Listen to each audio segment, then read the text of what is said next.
lan moo gën a fës tey ci actualité yi. tey actualité bi da ci gën a fës mooy li jëwriñ ji nga xam moom lañ dénk wàllum yoon ci réewum Sénégal di ministre de la justice garde des sceaux di Ousmane Diagne la mu yëkkati woon démb ci assemblée nationale wax que ni promulgué nañu loi bi nga xam ne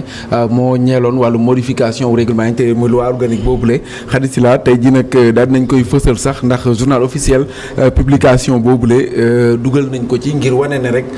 daal la mu doon wax ci assemblée nationale dëgg la te lu nga xam ne indi nañ ci ay firnde ci promulgation loi boobu la nga xam ne député yi gis nañu démb ñu doon wax que ni amul benn yoon boo xam ne am nañ ci une information ci loi bi ñenn ci ñoom sax dañoo jàppoon que ni loi bi promulgué wuñu ko yóbbuwuñu ko ci assemblée nationale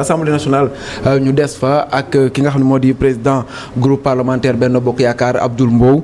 moom nag démb digge woon na que ni dina déposer motion de censure ca assemblée nationale finalement déposé na ko selon yenn ci ay sources yu ñu am ndax moom jëm nañ ko woo pour am réellement est-ce que déposé na ko wala déet parce que on avait un reporter qui était là-bas à l'Assemblée nationale mais jotu ko gis loolu moo taxoon ñu doon xaw a gën a vérifier ba mu gën a leer mais selon information yi jot il a déposé cette motion de censure pour faire tomber comme il l'a dit hier le gouvernement d'Ousmane Sonko loolu itam di loo xam ne moom lañ mën a jàpp ci information 10 jours yi moom nag kenn ko xam ne génn na bokk ci opposition bi ñu ci ràññee lool jamono ji mu di Thierno Bocoum moom nag bi mu génnee mayul dara ñi nga xam ne ñoo nekk ci nguur gi dal na ci seen kaw par rapport ak li xew démb ca assemblée nationale mais aussi soutenir na xadisi la motion de censure bi nga xam ne déposé nañ ko ndax jàpp na que ni motion de censure boobule dina am effet wu imposer respect bi nga xam ne moom lañ war a am jëmale ko ci moom la premier ministre bi war a respecter ñi nga xam ne ñoom la ñu fal loolu nag mu jàpp ne lu war la te obligation constitutionnelle moo waral sax mbir moomulee donc moom itam en tout cas bokk na ci ñu nga xam ne dañuy apprécier la motion de censure bi waa coalition Benno Bokk Yaakaar déposé à l'Assemblée nationale sommet bi nga xam ne mooy am ca Chine sommet boobu la itam mën nañ cee wax ndax nag njiital réew mi le président de la République Bassirou Diomaye Diakhar Faye ma nga foofule ca Beijing ngir nag daal di jàkkaarloo ak ñi nga xam ne am na ci sax ay sénégalais yoo xam ne xarit si laa jàkkaarloo nag ñoom ndax mi ngi doon wax ci high-tech ak les nouvelles technologies de l'information et de la communication nga xam ne ñëw nañ ci largement par rapport ak njëriñ leeg solo si jëwriñ ji nga xam ne itam moom la ñu dénk wàllum jokkalante bi ci réew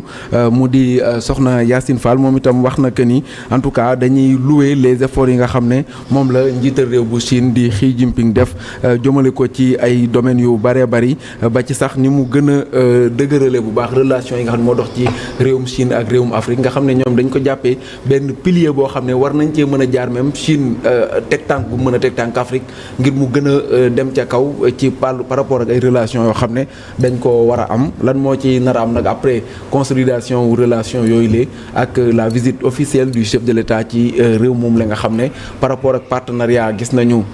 taxawaay yi mu doon am ci ay régime yu weesu régime bi fi jàll ni mu meloon nag moom aussi xawoon na des un peu ndax ñii dañuy ñëw renforcer ko au détriment de ñeneen wala dañuy def rek ubbi bunt yi pour ñëpp dugg loolu itam xadisi la dinañ ci xam dara fileeg ci kanam. D'accord Ayoba l'actualité du jour ban moo ci gën a attirer sa attention. La motion de censure surtout bi nga xamante ni Abdou Mbow daf ko waroon déposer tey comme ni ko Issa waxee léegi déposer na ko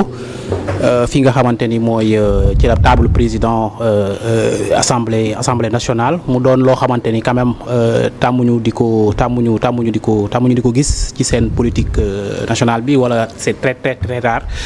que benn groupe parlementaire di déposer motion de censure donte amoon na fi yàggul dara bi waa Yewwi Askan Wi déposer motion de censure pour renverser le gouvernement de Amadou Ba mais les contextes sont différents parce qu'à l'époque Amadou Ba est venu faire sa déclaration de politique générale à l'Assemblée nationale tey jii ñoom li ñuy reprocher ki nga xamante ni mooy premier ministre Ousmane Sonko mooy ñëwul def sa déclaration de politique générale il l'accuse de violer délibérément la Constitution ce qui pour moi n'est pas tout à fait vrai parce que la Constitution dans l'article qui encadre la déclaration de politique générale contraint le premier ministre en tout cas de venir à l'Assemblée nationale def déclaration de politique générale mais joxewul ay délai bi règlement intérieur moo ko waroon def te règlement intérieur bi ñu ko soppeek léegi yàggul donc donte soppi nañ ko démb wax nañ ni promulgué na ko ministre bi wax na ko promulgué nañ loi bi nga xamante ni moom moo changé loolu nga xamante ni mooy règlement intérieur bi donc je pense que mënoon nañoo dox délai encore le premier ministre mu ñëw ci Assemblée nationale def sa déclaration de politique générale mais comme nous sommes en démocratie c'est un acte politique posé par la majorité parlementaire c'est un acte politique qui a été posé comme aussi c'était un acte politique bi nga xamante ni président bi moo jël projet de loi bi portant révision de la constitution aux fins de dissoudre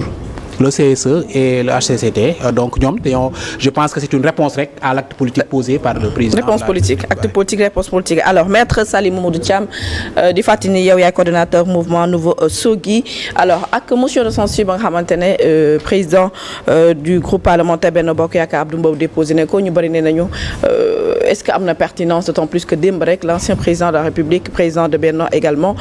acte na li nga xamante ne mooy dissolution Benno aussi. Moment bi nga xam ne sax dafa ko choisir teg ko ñu ngi ci doon waxtaan sànq en coulisses mais lu ñu gën a xam mooy est-ce que pertinence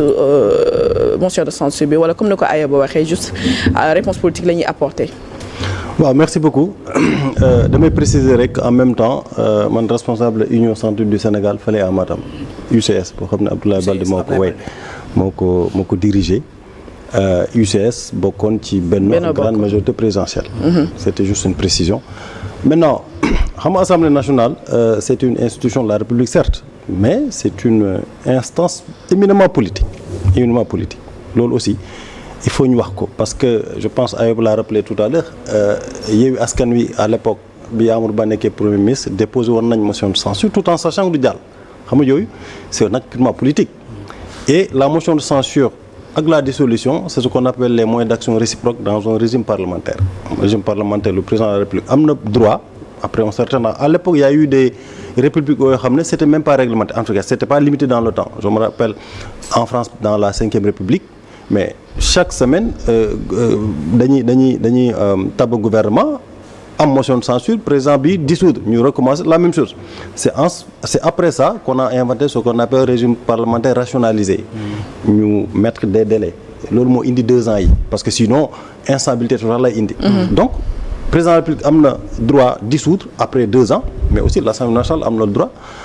déposer motion de censure maintenant dissolution bi la jour est inévitable franchement et tout le monde savait man je ne voyais même pas la pertinence saisir le Conseil constitutionnel tout le monde savait qu'à partir du 12 septembre le président de la République a la possibilité de dissoudre l'Assemblée nationale. Cheikh Seck nee na bi ñuy toog ñoom 2 ans sax lañ compté woon ñoom. oui exactement la ñuy defal l'Assemblée. très honnêtement man Benno laa bokkoon mais bi ñuy dem élection législative tout le monde disait que il faut tabler sur les 2 ans et quel que soit le résultat d'ailleurs on avait même dit même si le candidat Benno gagnait dañuy dissoudre Assemblée bi. On sait parce que il faut vous rappeler Macky Sall avait tenté de déposer un projet de loi pour pouvoir dissoudre à tout moment avant même les 2 ans. Malheureusement ñu rejeté ko. ñu rejeté ko. Bon en fait dañ ko retiré voilà parce que les députés n'étaient pas d'accord. Donc bon c'était juste xam naa ni dañu abrégé woon la mort de cette assemblée rek mais la dissolution était inévitable. Maintenant comme je l'ai dit le projet de loi relativement à la suppression du Haut Conseil SS loolu aussi politique la vraiment c'est de la politique parce que un président de la République qui a la possibilité de dissoudre l'Assemblée dans une dizaine de jours déposer un projet de loi boo xam ne il sait à peu près que du jàll bon c'est juste un acte politique peut-être pour dire demain que voilà on a voulu rationaliser gars yi bañ donc voilà. mais ci dynamique boobu lañ nekk rationalisation des dépenses publiques. oui mais xam nga rationalisation moom il y a pas que le 16 et le HCCT. premier pas la ñuy poser. mais on aurait dû commencer par ce qui les concerne eux. comme par exemple. mais pour les fonds politiques même ils l'ont dit ou bien suppression de yenn articles au lieu de nommer mën nañu supprimer xam nga buñ jëloon lépp. def ko ci même enfin plusieurs projets de loi déposés en même temps rek moi je pense que le débat aurait été très intéressant mais boo jëlee benn projet de loi di dissoudre des institutions yoo xam ne ancienne majorité bi de Benno Bokk Yaakaar voilà donc voilà personne ne va se tirer une balle dans la tête loolu c'est clair. D'accord alors maître gis nañu aussi démb la journée reste marquée certes par plénière.